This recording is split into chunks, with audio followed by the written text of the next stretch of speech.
গতিকে মই ভিডিঅ'টোত যিমান পাৰোঁ আমি ফাৰ্মখন চালোঁ আৰু চৰকাৰী ফাৰ্ম আচলতে কেনেদৰে নিৰ্মাণ কৰা হয় বা বৈজ্ঞানিক আৰ্হিত আমি কেনেদৰে ফাৰ্ম নিৰ্মাণ কৰিব পাৰোঁ আমি গোটেইখিনি বস্তু ভিডিঅ'ৰ জৰিয়তে আমি দেখা পালোঁ কিন্তু আমি কথাবোৰ আচলতে আমি জানা নাই গতিকে আমি বহুতখিনি কথা আমি জানিব বাকী আছে এতিয়াও গতিকে মই আহিছোঁ আজি আমাৰ ভেটেনেৰী সোণাপুৰ ভেটেনেৰীত আৰু পশু চিকিৎসালয়ত গতিকে বলকচোন আমি এতিয়া ভিতৰলৈ সোমাই যাওঁ আৰু আমি ডক্টৰ খুৰা লগ কৰোঁ আৰু ডক্টৰ খুৰা আমাক গোটেইখিনি কথা ক'ব আৰু চৰকাৰৰ পৰা সাহায্য আমি কেনেদৰে পাব পাৰোঁ লগতে আমি বৈজ্ঞানিক আৰ্হিত আমি ফাৰ্ম কেনেদৰে নিৰ্মাণ কৰিব পাৰোঁ লগতে চৰকাৰৰ ফালৰ কিবা সা সুবিধা দিয়ে নেকি বা মেডিচিন পাতিৰ পৰা কি ধৰণৰ মেডিচিন আমি দিবলগীয়া হয় বা দানা কিদৰে যোগান ধৰিবলগীয়া হয় আৰু হেমচাৰ য়ৰ্কশ্বায়াৰ প্ৰজাতিৰ গাহৰি আমি ক'ত পাম চৰকাৰৰ ফালৰ পৰা গতিকে আমি গোটেইখিনি কথা আমি জানিম আজি ভিডিঅ'টোত গতিকে বলকচোন আমি এতিয়া আহিছোঁ মই আৰু ভিতৰলৈ সোমাই যাওঁ এতিয়া কথা মই ক'ব মানে ভিডিঅ'ত দেখাব পাহৰি আছোঁ আৰু এইটো সোণাপুৰ আমাৰ পশু চিকিৎসালয় হয় আৰু গোটেই মহলটো বহুত ডাঙৰ এৰিয়া হয় আৰু লগতে ভৱিষ্যতে যদি ওচৰ পাজৰৰ মানুহখিনি যদি এই ভিডিঅ'টো চাই আছে যদি কিবা পশুৰ যদি কিবা বেমাৰ আজাৰ হয় আপোনালোকে আনিব পাৰে আৰু বিশেষ যদি কিবা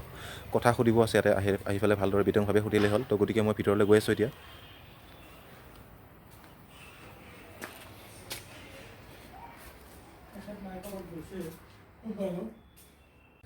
তো মই যিমান পাৰোঁ ভিডিঅ'টো দেখালোঁ আৰু আমি চৰকাৰী এখন গাহৰি ফাৰ্ম আমি চালোঁ আজি আৰু লগতে সম্পূৰ্ণ বৈজ্ঞানিক আৰ্হিত নিৰ্মিত চৰকাৰে কিভাৱে নিৰ্মাণ কৰিছে আৰু লগতে হেমচাৰ য়ৰ্কশ্বায়াৰ প্ৰজাতি আমি সম্পূৰ্ণ পিয়'ৰ হেমচাৰ য়ৰ্কশ্বায়াৰ প্ৰজাতি আমি গাহৰি ফাৰ্ম চালোঁ আৰু আচলতে আমাৰ বহুতখিনি কথা আমাৰ থাকি গ'ল তো গতিকে আমি এতিয়া মেইন কথাবোৰ আচলতে আমাৰ খুৰাৰ পৰা জানিম পোনপ্ৰথমে আমাৰ খুৰাই তেখেতৰ পৰিচয়টো আমাক দিব আৰু লগতে তাৰপিছত আমি বহুতখিনি কথা আমি জানিবলগীয়া আছে খুৰা নমস্কাৰ নমস্কাৰ খুৰা মই ভাৰত ভ্ৰমণ সহকাৰী পৰিচালক আদৰ্শ ফাৰ্ম গাহৰি ফাৰ্ম সোণাপুৰ খুৰা আচলতে মোৰ প্ৰশ্ন বহুত আছে আৰু মোৰ প্ৰশ্ন বুলি নহয় গোটেই অসমৰ দৰ্শকৰে আচলতে প্ৰশ্ন বহুত আছে গাহৰি ফাৰ্মক লৈ আৰু আচলতে যিবোৰ আচলতে কিছুমানে ধৰ প্ৰশ্নবোৰ নাপায় তো গতিকে মই ভাবোঁ আশা কৰোঁ আজি আমি গোটেইখিনি প্ৰশ্ন মানে আপোনাৰ পৰা আমি পাম বুলি আশা ৰাখিলোঁ গতিকে বলকচোন আমি খুৰা এতিয়া পোনপ্ৰথমে মই হেৰি ক'ব বিচাৰিছোঁ আচলতে কি কয় অসমত এতিয়া মানে যিখিনি দেখা পোৱা যায় যিখিনি নিবনুৱা যুৱক যুৱতী তেওঁলোকে মানে শিক্ষা দীক্ষা লোৱাৰ পিছত আচলতে চাকৰি বাকৰি নাপায় তো প্ৰথমৰ পৰাই মই বস্তুখিনি মানে হেৰি কৰি যাওঁ মানে আৰম্ভণি কৰি যাওঁ গতিকে আপুনি ভাবেনে এতিয়া বৰ্তমান সময়ত মানে কি কয় গাহৰি ফাৰ্ম যদি আমি নিৰ্মাণ কৰোঁ বা যুৱচামে যদি গাহৰি ফাৰ্মৰ লগত জড়িত হ'ব খোজে তেওঁলোকে আচলতে কেৰিয়াৰ হিচাপে এই বস্তুটো ল'ব পাৰিবনে নিশ্চয় পাৰিব গাহৰি এক লাভজনক ব্যৱসায় গতিকে এই ব্যৱসায়টো কৰিলে আজিকালি যিখিনি নিবনুৱা আছে শিক্ষিত নিবনুৱাখিনি যেনেকৈ নিবনুৱা বৃদ্ধি হৈছে নিবনুৱা সংস্থাপনৰ এটা ব্যৱস্থা হিচাপে গাহৰি পালনটো তেখেতসকলে ল'ব পাৰে আৰু লোৱাটো উচিত খুৰা এই ক্ষেত্ৰত চৰকাৰৰ কি ভূমিকা আছে এতিয়া বৰ্তমান আমি যদি বিচাৰোঁ যদি দৰ্শকে যদি বিচাৰে বা আমাৰ অসমৰ ৰাইজে যদি বিচাৰে যে তো চৰকাৰৰ কিবা সাহাৰ্য দিব নেকি মানে দৰ্শক মানে কি কয় অসমৰ ৰাইজক বা যিসকলে মানে আগ্ৰহী যিবোৰ মানে যুৱক যুৱতী বা যিকোনো মানে মানুহে যদি অসমৰ ৰাইজে যদি মানে বিচাৰে চৰকাৰৰ পৰা কিবা সুবিধা আঁচনি আছে নেকি এনেকুৱা নিশ্চয় আছে চৰকাৰী আঁচনি বহুত আছে তেনেকুৱা ছাবচিডি লোন নাবাৰ্ডৰ পৰা আমাৰ নিবনুৱাসকলে পাব পাৰে বেংকৰ জৰিয়তে আমাৰ বিভাগত এনেকুৱা ধৰণৰ আঁচনি প্ৰস্তুত কৰি দিয়া হয় নাবাৰ্ডৰ জৰিয়তে যিবিলাক আমাৰ নেশ্যনেলাইজ বেংক আছে সেই বেংকসমূহৰ জৰিয়তে তেখেতসকলে ছাবচিডি লোন ল'ব পাৰে লৈ ফাৰ্ম বা গাহৰি ফাৰ্ম বা ছাগলী ফাৰ্ম বা গাহৰি ফাৰ্ম গৰু যিখিনি আপোনাৰ আজিকালি নিবনুৱা শিক্ষিত নিবনুৱা আছে তেখেতসকলে স্থাপন কৰিব পাৰে খুৰা আৰু কি কয় এইটো আমাৰ ইয়াতে অসমত এতিয়া বৰ্তমান দেখা যায় যে মানে বিভিন্ন প্ৰজাতিৰ গাহৰি আছে ধৰ এতিয়া হেমচাৰ আৰু য়ৰ্কশ্বায়াৰ মানে যিটো ট্ৰেইন এতিয়াহে আহিছে মানে কিন্তু আগতে মানুহে গম পোৱা নাছিলে আচলতে গাহৰি কোনটো জাতৰ পুহিব আচলতে গাহৰি বুলি ক'লে গাহৰি আৰু মাৰ্কেটত যিটো গাহৰি পায় মানে একো নাম চাম নাই মানে গাহৰি আনে আপুনি মানে এই ক্ষেত্ৰত কোনটো বেছি মানে হেৰি কৰিব প্ৰিফাৰ কৰিব মানে হেমচাৰ য়ৰ্কশ্বায়াৰ নে লোকেল জাতৰ গাহৰি মানে পোহাটো বেছি ভাল লাভদায়ক ল' ইনভেষ্টমেণ্ট হাই ইনকাম য'ত আমি কম পইচা খৰচ কৰি বেছি পইচা কমাব পাৰোঁ সেইটোৱে ব্যৱসায় গতিকে অসমৰ যিবিলাক লোকেল ভিমপিক আছিলে সেইবিলাকত ঠিক লাভজনক নহয় এতিয়া যিবিলাক হেমচাৰ য়ৰ্কশ্বায়াৰ যিবিলাক আমাৰ বিটছৰ আছে উন্নত জাতৰ উন্নত প্ৰজাতিৰ যিবিলাক গাহৰি আছে এইবিলাক পুহিলে আমাৰ খৰচটো কম হয় আৰু মাংস মানে যিটো হেৰি সোনকালে বাঢ়ি হৈ থাকে গতিকে মাংস যিটো আপোনাৰ চাহিদা বাঢ়ে বা আমি সেই হিচাপে সেই অনুপাতে খৰচ অনুপাতে আমাৰ ইনকামটো বাঢ়ে তেতিয়া আমি সেইকাৰণে উন্নত জাতৰ গাহৰি যিখিনি আছে সেইখিনি পালন কৰিলে আমাৰ খুবেই লাভান্বিত হয় আৰু শিক্ষিত যুৱক যুৱতীখিনি মাহেকীয়া যিখিনি আয় অতি সোনকালে তেখেতসকলে আয় কৰিব পাৰে আৰু এনে কি কয় আমি ধৰ চাইণ্টিফিক আৰ্হিত মানে গাহৰি ফাৰ্মখন নিৰ্মাণ কৰাটো বেছি ভাল নে আমি আৰু ধৰ থলুৱা আৰ্হিত ফাৰ্মখন আমি বনাই মানে পোহাটো বেছি ভাল? নাই নাই, বৈজ্ঞানিকভাৱে কৰিলে খুবেই ভাল।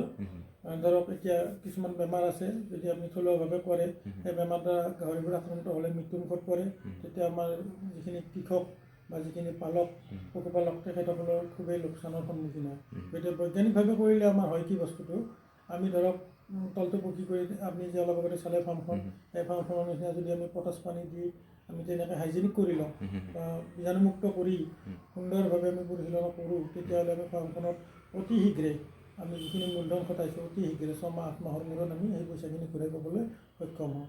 যদি আমি থলুৱাভাৱে পোহোঁ তেতিয়া বহুতখিনি বেমাৰ আজাৰে আক্ৰান্ত হয় বা থলুৱা গাহৰিৰ যিটো ওজন সেইটো খুব ভালদৰে নাবাঢ়ে বা যিখিনি পইচা খৰচ হয়, যিখিনি দানাত খৰচা হয় বা শ্ৰমত খৰচ হয়, সেই খৰচখিনি আমি অতি সোনকালে ৰিকভাৰী নহয়।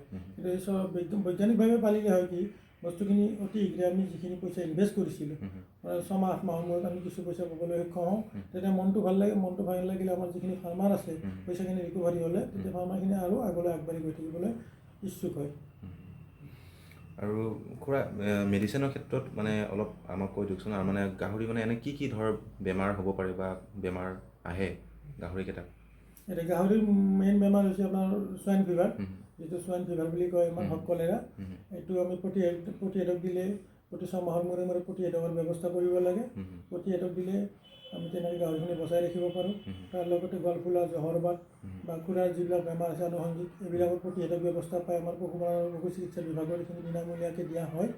তেনেকৈ আপোনাৰ অন্যান্য বেমাৰ যেনে আমাৰ জ্বৰ, কাহ, চৰ্দি এইবিলাকত আমি তেনেকৈ ঔষধেদি কম পৰিমাণৰ ঔষধ বা নিম্ন মূল্যৰ ঔষধ কিছুমান ব্যৱহাৰ কৰিলেও আমি অতি শীঘ্ৰেই আৰোগ্য হয়। আমাৰ মেইন গাহৰিৰ বেমাৰ হ'ল আপোনাৰ সোৱাইন ফিভাৰ। সোৱাইন ফিভাৰৰ প্ৰতিষেধকটো প্ৰতি 6 মাহৰ মূৰে মূৰে দিয়াটো উচিত আৰু প্ৰতিজন কৃষকে সোৱাইন ফিভাৰৰ ভেকচিন দিয়াটো নিতান্ত প্ৰয়োজন। খুৰা FMT ক্ষেত্ৰত আপুনি কি ক'ব? চবকাটো আপুনি ভেকচিন দিব পাৰে। চবকাৰ প্ৰতিষেধক ব্যৱস্থা আছে। আপুনি প্ৰতি 5 মাহৰ মূৰে মূৰে 6 মাহৰ মূৰে মূৰে আপুনি বছৰত 3বাৰমান আমি চবকাৰ ভেকচিন দিলে ভাল। চবকা হ'লে আমাৰ গাহৰিৰ গ্ৰথটো খুব নষ্ট হৈ যায়। মুখত আৰু মানে ভৰিত এই বেমাৰটো আক্ৰান্ত হয়, হ'লে গাহৰিটো খাব নোৱাৰে স্বাস্থ্য পাতি বেয়া হয়, পোক আদি লাগি গোটেই গাহৰিটোৰ অৱস্থা নষ্ট হৈ যায়। গতিকে আমি যদি প্ৰতিষেধক ব্যৱস্থা কৰোঁ, চবকাৰ প্ৰতিষেধক আমি দিওঁ সময়মতে, তেতিয়াহ'লে এই বেমাৰৰ পৰা আমি ৰক্ষা পাওঁ। ৰক্ষা পালে আমাৰ গাহৰিজনী বা অন্যান্য যিবিলাক জীৱ জন্তু আছে এইবিলাক আমি মানে নিৰোগী কৰি ৰাখিবলৈ সক্ষম হওঁ। খুৰা আৰু কি কয় এইটো আমি এনে কি কয় সোৱাইন ফিভাৰ ভেকচিনটো মানে গাহৰি অনাৰ পিছত আমি মানে কেইমাহ পিছত আমি দিয়াটো উচিত? আমি 2 মাহমানৰ পৰা দিব পাৰোঁ। 2 মাহমানৰ পৰা আমি সোৱাইন ফিভাৰ দিব পাৰোঁ। 2 মাহৰ পৰা আমি যিবিলাক চৰকাৰী ফাৰ্ম আছে আমি 2 মাহতেই দিওঁ। আৰু কেতিয়াবা পৰিস্থিতি চাই আগতো দিয়া যায়। ফাৰ্মখনৰ মানে যিখিনি এনিমেল আছে এনিমেলখিনি আক্ৰান্ত হয়নে কি কেনেকুৱা বা কিবা বেমাৰ অন্য ওচৰৰ ফাৰ্মত যদি বেমাৰ লাগে সেই অনুপাতে আমি চিন্তা চৰ্চা কৰি প্ৰতিষেধক ব্যৱস্থাটো লোৱাৰ ব্যৱস্থা কৰোঁ। আৰু এনে কি কয় এইটো এটা গাহৰিক ধৰ আমি এবাৰ ভেকচিন দিলোঁ আৰু দ্বিতীয়বাৰ ভেকচিন দিবৰ প্ৰয়োজন হয় নেকি? এটা গাহৰিক যদি আমি সোৱাইন ফিভাৰ ভেকচিন প্ৰতি 6 মাহৰ মূৰে মূৰে আমি দিব লাগে। প্ৰতি 6 মাহৰ যদি আপুনি 6 মাহত বিক্ৰী কৰি দিয়ে বা মাংসৰ কাৰণে উপযোগী হয় তেতিয়াহ'লে আমি 6 মাহত এবাৰ দিলে হয়। আকৌ যদি আপুনি বছৰৰ কাৰণে ব্ৰিডিং পাৰপাছৰ কাৰণে ৰাখে, পোৱালি জগোৱাৰ কাৰণে ৰাখে, তেতিয়াহ'লে আপুনি বছৰত 2বাৰকৈ দিব লাগে। আৰু খুৰা আৰু হেৰি কি কয় এইটো আমাৰ পোৱালি যেতিয়া আমি ব্ৰিডিং মানে হেৰি কৰিম, আমি যেতিয়া আমি কি কয় এইটো পোৱালিৰ কাৰণে আমি যেতিয়া কি কয় হেৰি কৰিম গাহৰিটোক, যেতিয়া আমি মানে প্ৰস্তুত কৰিম, তাৰ উপযুক্ত সময়টো কোনখিনি মানে যিটো আমি ক্ৰছ কৰা বুলি ক'লোঁ এতিয়া, ক্ৰছ কৰাৰ উপযুক্ত সময় কোনটো মানে? আপুনি প্ৰথমতে আমি ডিৱৰ্মিং কৰি ল'ব লাগিব। গাহৰিজনী পেলুৰ ঔষধ খুৱাই নিৰোগী কৰি ল'ব লাগিব সুন্দৰভাৱে।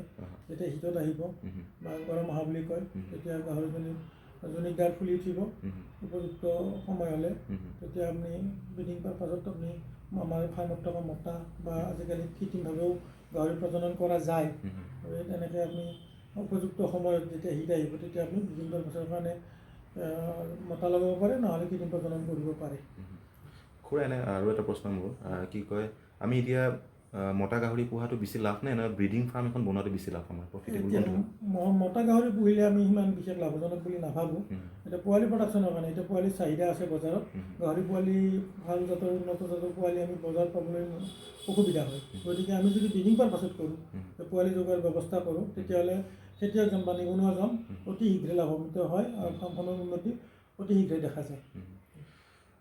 তো আজি আমি বহুতখিনি কথা খুৰাৰ পৰা জানিলোঁ। আৰু খুৰা যদি কোনোবা যদি আমাৰ দৰ্শকে বা আমাৰ অসমৰ ৰাইজে যদি মানে হেমচাৰ বা য়ৰ্কশ্বায়াৰ গাহৰি যদি পালন কৰিব বিচাৰে বা তেওঁলোকক যদি প্ৰয়োজন হয় মানে কি কয় এইটো পশু চিকিৎসালয়ৰ পৰা পাবনে তেওঁলোকে? তেনেকুৱাকৈ আমাৰ চৰকাৰী যিবিলাক ফাৰ্ম আছে, ৰাণীত আছে, খানাপাৰাত আছে, বা আমাৰ ইয়াতো সোণাপুৰত যিখন ফাৰ্ম আছে, তেখেতসকলে যোগাযোগ কৰিব লাগে। সময়মতে যদি আমাৰ পোৱালি থাকে, আমি উচিত মূল্যৰ বিনিময়ত চৰকাৰী যিটো ৰেট, সেই ৰেটৰ বিনিময়ত আমি তেখেতসকলক ফাৰ্মাৰখিনিক আমি গাহৰি যোগান দিবলৈ সক্ষম হওঁ। খুৰা এনে আৰু কিবা মেডিচিন পাতিৰ ক্ষেত্ৰত আৰু বেলেগ ধৰণৰ কিবা মেডিচিন আছে নেকি, ধৰ ভিটামিনৰ ক্ষেত্ৰত?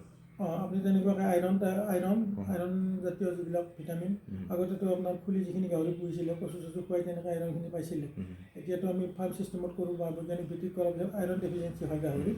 আইৰণৰ কাৰণে আইৰণৰ ভিটামিন কিছুমান পায় বা টেবলেট পায়, তেনেকুৱা ধৰণৰ ভিটামিন আমি সময়ে সময়ে দিব লাগে। আৰু দিওঁ আমি, যিটো আমি পেলু নাশক বুলি কওঁ, গাহৰিৰ পেলুৰ ঔষধ আমি সময়মতে খুৱাব লাগে। এইখিনি যদি উচিতভাৱে আমি সঠিক সময়ত কৰোঁ, তেতিয়াহ'লে নিশ্চয় এজন নিবনুৱা যুৱকে গাহৰি ফাৰ্ম খুলি লাভান্বিত হ'ব। খুৰা এনে আমাৰ যিবোৰ আমাৰ পালন কৰি আছে বা থলুৱা যিবোৰ পালন কৰি আছে গাহৰি, তেওঁলোকৰ দানাৰ ক্ষেত্ৰত মানে কোনো নিৰ্দিষ্ট দানা মানে ধৰা বন্ধা নাই যে এইটোৱে দিব সেইটোৱে দিব, তো আপুনি কেনেধৰণে প্ৰিফেয়াৰ কৰে, মানে কোনটো জাতৰ মানে দানাটো দিয়াটো বেছি ভাল?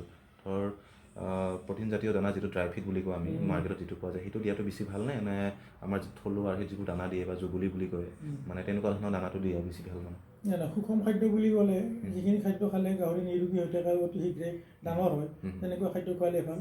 আৰু বজাৰত পোৱা, আপুনি যিটো প্ৰশ্ন কৰিছে, বজাৰত পোৱা যিখিনি দানা, সেইখিনিতো খুবেই ভাল। বা আমাৰ ইয়াত যিবিলাক নতুন নতুন মানে কাৰখানা গাহৰি ফাৰ্মৰ দানা উৎপন্নৰ কাৰণে সোণাপুৰতে হৈছে, তেনেকুৱা বা অসমৰ যিকোনো জেগাত আছে, সেইবিলাক আপোনালোকে কিনি খুৱাব পাৰে। কিন্তু তাৰ লগতে আপুনি কচু বা তেনেকুৱা আপোনাৰ যিবিলাক বস্তু সিজাই মিলাই, গাহৰি যিহেতু কানি ভৰা চেনিমেল, গতিকে তেতিয়া আপোনাৰ খৰচটো কমি যায়। খৰচটো কমি গ'লে আপোনাৰ লাভটো অকণমান বেছি হয়। আপুনি যদি গোটেই শুকান দানা বা তেনেকৈ আমি যেনেকৈ প্ৰশ্ন কৰিলে কিনা দানা কিনি খুৱাব লাগে, তেতিয়াহ'লে আপোনাৰ ইনভেষ্টমেণ্টটো বেছি হৈ যায়। বেছি হ'লে ফাৰ্মাৰজনৰ খৰচ কৰিবলৈ কিছুমান কেপাচিটি নাথাকে। ধৰক এজন নিবনুৱা যুৱক, চাকৰি বাকৰি নাই, তেনেকৈ গাহৰি চাৰিটা পুহিছে, প্ৰথমতে তেখেতে বহুত টকা ইনভেষ্ট কৰিবলৈ তেওঁৰ মনটো ভাগি যাব।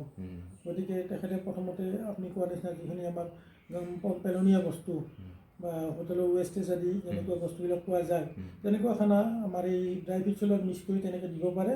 দিলে মোটামুটি ফাৰ্মাৰজনৰ মনটো ভাল হয়, লাভান্বিত হয়, তেনেকুৱাকৈ আপুনি ভাবিব পাৰে। তো আৰু এটা প্ৰশ্ন কৰা যে বহুতে সুধি থাকে, আচলতে ট্ৰেইনিং লৈ পেলাই বস্তুটো কৰিম নে ট্ৰেইনিং নোলোৱাকৈ মই ফাৰ্মখন কৰিম? তো গতিকে আপুনি এই ক্ষেত্ৰত অলপ কৈ দিয়কচোন। প্ৰশিক্ষণ ল'ব পাৰিলে খুবেই ভাল। আমাৰ বিভাগত আমাৰ চেল আছে, প্ৰশিক্ষণ দিয়া চেল আছে, তাতে আপুনি প্ৰশিক্ষণ ল'ব পাৰে। আৰু বিভাগৰ কিছুমান পুস্তিকা আপুনি তথ্য যোগাযোগ কৰিলে বিভাগত পাব। জিলা পশুপালন বিষয়া কাৰ্যালয়, সঞ্চালকৰ কাৰ্যালয়ত, আমাৰ সঞ্চালক মহোদয়ৰ কাৰ্যালয়ত যদি যোগাযোগ কৰি তেনেকুৱা কিছুমান বস্তু পাব। পালে আপোনালোকে তেনেকৈ আপুনি কৰিব পাৰে। কিন্তু প্ৰশিক্ষণ ল'লে খুবেই ভাল, বস্তুটো গোটেই জানি বুজি কৰি তেতিয়া খেতিয়কজন বা যিজন আপোনাৰ নিবনুৱা, তেখেতে লোকচানৰ সন্মুখীন নহয়। খুৰা আৰু এইটো ট্ৰেইনিংটো কেইমাহৰ হয় আৰু বা কিবা ফিজ দিবলগীয়া হয় নেকি এই ক্ষেত্ৰত? আমাৰ চৰকাৰী যিবিলাক প্ৰশিক্ষণ দিয়া হয়, সেইবিলাকত কোনো ফিজ দিব নালাগে, বিনামূলীয়াভাৱে হয়। আমাৰ জিলা পশুপালন কাৰ্যালয়ৰ লগত যোগাযোগ কৰিব পাৰে, সঞ্চালকৰ কাৰ্যালয়ৰ লগত যোগাযোগ কৰিলে এইবিলাক প্ৰশিক্ষণ বিনামূলীয়াকৈ আমাৰ বিভাগে দিয়ে। আৰু ধুনীয়া ধুনীয়া আঁচনিবিলাকৰ বিষয়ে তেখেতসকলে ধুনীয়া ধুনীয়া আঁচনি প্ৰস্তুত কৰি দিয়ে। তেনেকৈ নিবনুৱাজনে এজন নিবনুৱা হিচাপে নাথাকি এজন ইনকাম বঢ়াই এখন পৰিয়াল চলাবৰ কাৰণে যিখিনি দৰকাৰ, প্ৰস্তুত কৰা যায়। আৰু ট্ৰেইনিংটো কেইমাহৰ থাকে এনে? আপুনি গাহৰি ট্ৰেইনিং বুলি তেনেকুৱা কেইমাহ বুলি নহয়, আমাৰ এসপ্তাহৰ ট্ৰেইনিং দিয়ে, 15 দিনত দিয়ে, 3 মাহৰ ট্ৰেইনিং দিয়ে। আমাৰ তেনেকুৱা বেলেগ বেলেগ ট্ৰেইনিংবিলাক দিয়া যায়, প্ৰশিক্ষণবিলাক। আপুনি যিবিলাক ইচ্ছুক, তেখেতসকলে আমাৰ বিভাগৰ লগত যোগাযোগ কৰিলে গোটেই বস্তুখিনি জানিব। পশুপালন আৰু পশু চিকিৎসালয় বিভাগৰ লগত আপোনালোকে যোগাযোগ কৰক। জিলা কাৰ্যালয়বিলাকত আপোনালোকে যোগাযোগ কৰিলে গোটেই বস্তুখিনি সঠিকভাৱে জানিব পাৰিব। তো আশা কৰোঁ আপোনালোকে আজিৰ ভিডিঅ'টো চাই বহুতখিনি লাভান্বিত হ'ল। কাৰণ খুৰাই, মই যিমান পাৰোঁ মই প্ৰশ্ন খুৰাৰ পৰা আমি সুধিলোঁ, আৰু খুৰাই যিমান পাৰে তেখেতে আমাক সহায় কৰিলে। আৰু আহি থকা দিনত খুৰাই আমাক আৰু ভাল ভাল দিহা পৰামৰ্শ দি যাব, লগতে বহুত কিছুমান কথা কৈ যাব, আৰু যিবোৰ আচলতে আমাৰ যিবোৰ গাহৰি পালক তেওঁলোকৰ সুবিধা হ'ব। আৰু খুৰাক মই এইখিনিয়ে ধন্যবাদ জ্ঞাপন কৰিব খুজিছোঁ, কাৰণ খুৰাই আমাক ইমান মানে মূল্যৱান সময়ত আমাক দিলে, আৰু লগতে আহি থকা দিনত খুৰাক আৰু মানে আমনি কৰিম মানে তো আজিলৈ ইমানে। খুৰা আৰু কিবা ক'বলগীয়া আছে নেকি? বিশেষ ক'ব লগা নাই। এতিয়া অসমত যিহেতু নিবনুৱা সমস্যা এটা ভয়াৱহ সমস্যা ৰূপে পৰিগণিত হৈছে, গতিকে অসমৰ নিবনুৱা যুৱক যুৱতীসকলে তেনেকৈ গাহৰি পালকেই হওক বা গাহৰি পালনেই হওক বা ছাগলী পালন হওক, গো পালন হওক বা মুৰ্গী, আজিকালি উন্নত ধৰণৰ হাঁহ তেনেকৈ ওলাইছে, এইবিলাক যদি তেখেতসকলে ঘৰতে অকণমান মাটিত ফাৰ্ম হিচাপে আৰম্ভ কৰি নিবনুৱা সমস্যাটো দূৰ কৰে, তাৰে আশা ৰাখি মই মোৰ বক্তব্য সামৰিম। তো গতিকে আজিলৈ ইমানে। তো আহি থকা আৰু ভাল ভাল ভিডিঅ' আছে। আজি ভিডিঅ'টো ভাল লাগিলে লাইক কৰিব, শ্বেয়াৰ কৰিব, লগতে কমেণ্ট কৰিব আৰু যিমান পাৰে শ্বেয়াৰ কৰক, কাৰণ ভিডিঅ'বোৰ আপোনালোকৰ কাৰণে বনাই আছোঁ। গতিকে আজিলৈ ইমানে, বাই বাই।